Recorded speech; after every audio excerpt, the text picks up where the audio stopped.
Hello guys, K Manikandan ഈ പേര് നിങ്ങൾ ചിലരെങ്കിലും കേട്ടിട്ടുണ്ടാവും. ഇതാണ് ആള്. പുള്ളിക്കാരൻ ഒരു ഡയറക്ടറാണ്, നടനാണ്, നല്ലൊരു മിമിക്രി ആർട്ടിസ്റ്റാണ്. എന്തുകൊണ്ടും പുള്ളിയെ പറ്റി പറയാം നമുക്ക്. കാരണം ശ്രദ്ധിക്കപ്പെട്ടതും ശ്രദ്ധിക്കപ്പെടാത്തതായിട്ടുള്ള കുറേ ക്യാരക്ടേഴ്സ് പുള്ളിക്കാരൻ അഭിനയിച്ചിട്ടുണ്ട്. എല്ലാം മിനിമം ക്വാളിറ്റി നമുക്ക് ഗ്യാരണ്ടി ചെയ്യാൻ പറ്റുന്ന പടമാണ് പുള്ളി ചെയ്തിരിക്കുന്നത്. നിങ്ങൾക്ക് പറഞ്ഞാൽ മനസ്സിലാക്കുന്ന ഒരു മൂവി ഞാൻ എടുത്ത് പറയാം, ജയ് ഭീം. ഏത് ലെവൽ ഓഫ് പെർഫോമൻസ് ആണെന്ന് അറിയണമെങ്കിൽ ജയ് ഭീം മൂവി കണ്ടാൽ മതി. പക്ഷേ ഞാനിവിടെ ജയ് ഭീം മൂവിയെ പറ്റിയല്ല പറയുന്നത്, പുള്ളിക്കാരൻ നായകനായിട്ട് അഭിനയിച്ച 4 മൂവീസിനെ പറ്റിയാണ്. ആദ്യത്തെ മൂവി പുള്ളി എഴുതി ഡയറക്റ്റ് ചെയ്ത് പുള്ളി തന്നെ അഭിനയിച്ച മൂവിയാണ്. 2016 ഇറങ്ങിയ മൂവിയാണ്. ഒരുപാട് അവാർഡുകൾ കിട്ടിയ മൂവിയാണ്.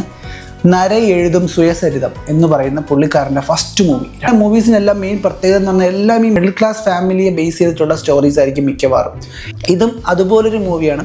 നിങ്ങളെയൊക്കെ ത്രില്ലടിപ്പിച്ച് കാണിക്കാൻ പറ്റിയ പടമൊന്നുമല്ല, പക്ഷെ നല്ലൊരു ക്ലാസിക് പടമാണ്. ഏകദേശം 1.5 മണിക്കൂർ ലെങ്തുള്ള മൂവിയാണിത്. നിങ്ങൾ എന്തായാലും കണ്ടു നോക്കും, നല്ല അടിപൊളി മൂവിയാണ്. രണ്ടാമത്തെ മൂവി എന്ന് പറയുന്നത് പുള്ളിക്കാരൻ 2023 അഭിനയിച്ച ഗുഡ് നൈറ്റ് എന്ന് പറഞ്ഞൊരു മൂവിയാണ്. ഗുഡ് നൈറ്റും ഇതുപോലെ തന്നെ ഒരു മിഡിൽ ക്ലാസ് ഫാമിലിയെ ബേസ് ചെയ്ത് ഇറക്കിയൊരു മൂവിയാണ്. സംഭവം അടിപൊളിയാണ്, നല്ല രസമുള്ളൊരു പടമാണ്. നമുക്കൊക്കെ ജന്മന ഗിഫ്റ്റായിട്ട് കിട്ടിയ കുറേ ഡിഫക്ട്സ് ഉണ്ടാവും. ഏറ്റവും ഇഷ്ടപ്പെട്ട ആൾക്കാർ നമ്മളുടെ ഡിഫക്റ്റ് കൊണ്ട് ബുദ്ധിമുട്ടാൻ പാടില്ല എന്നൊക്കെ ആഗ്രഹിക്കുന്ന ആൾക്കാർ. സോ ഇതിങ്ങനെയുള്ള കുറേ കാര്യങ്ങളൊക്കെ ഒരു എഫക്റ്റ് ചെയ്യുന്നുണ്ടെന്നൊക്കെ കാണിച്ച് ഇറക്കിയൊരു രസമുള്ളൊരു പടമാണ്. മൊത്തത്തിലൊരു നല്ലൊരു വൈബ് കിട്ടുന്നൊരു മൂവിയാണ് ഗുഡ് നൈറ്റ്. നെക്സ്റ്റ്, നിങ്ങൾ ബ്രേക്കപ്പ് ആയിട്ടിരിക്കുകയാണോ, ബ്രേക്കപ്പ് കഴിഞ്ഞിരിക്കുകയാണോ, നിങ്ങൾക്ക് ഓൾറെഡി ബ്രേക്കപ്പ് ആയോ അതോ ബ്രേക്കപ്പ് ആവാൻ പോവുകയാണോ, അങ്ങനെയുള്ളൊരു മസ്റ്റായിട്ട് കണ്ടിരിക്കേണ്ട ഒരു മൂവിയുണ്ട്. 2024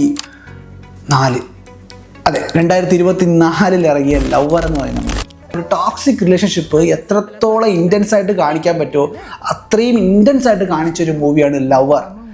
എനിക്ക് ഭയങ്കര ഇഷ്ടമായി ആ പടം. കാരണം പുള്ളിക്കാരൻ്റെ പെർഫോമൻസ് ഒക്കെ കാണുമ്പോൾ നമുക്ക് അതിൻ്റെ വേ ഓഫ് ആക്ടിങ് എന്നൊക്കെ പറയുമ്പോൾ പുള്ളി ശരിക്കും ഇങ്ങനെയൊക്കെ ആയിരുന്നു എന്നൊക്കെ തോന്നിപ്പോവും. കാരണം ചില സമയത്ത് എവിടേക്കും നമുക്ക് നമ്മളെ തന്നെ ആ ക്യാരക്ടറിലൂടെ കാണാനൊക്കെ പറ്റും. സോ അങ്ങനെ ഒരുപാട് റിലേറ്റ് ചെയ്യാൻ പറ്റുന്ന ഒരു നല്ലൊരു മൂവിയായിരുന്നു ലവർ. ലവർ മസ്റ്റ് വാച്ചായിട്ട് കണ്ടിരിക്കേണ്ട ഒരു മൂവിയാണ്. 2025 പുള്ളിക്കാരൻ്റെ ലാസ്റ്റ് നായകനായിട്ട് ഇറങ്ങിയൊരു മൂവിയാണ് കുടുംബസ്ഥൻ. അതും ഇതുപോലെ തന്നെ ഒരു മിഡിൽ ക്ലാസ് ബേസ് ചെയ്തിട്ടൊരു മൂവിയാണ്.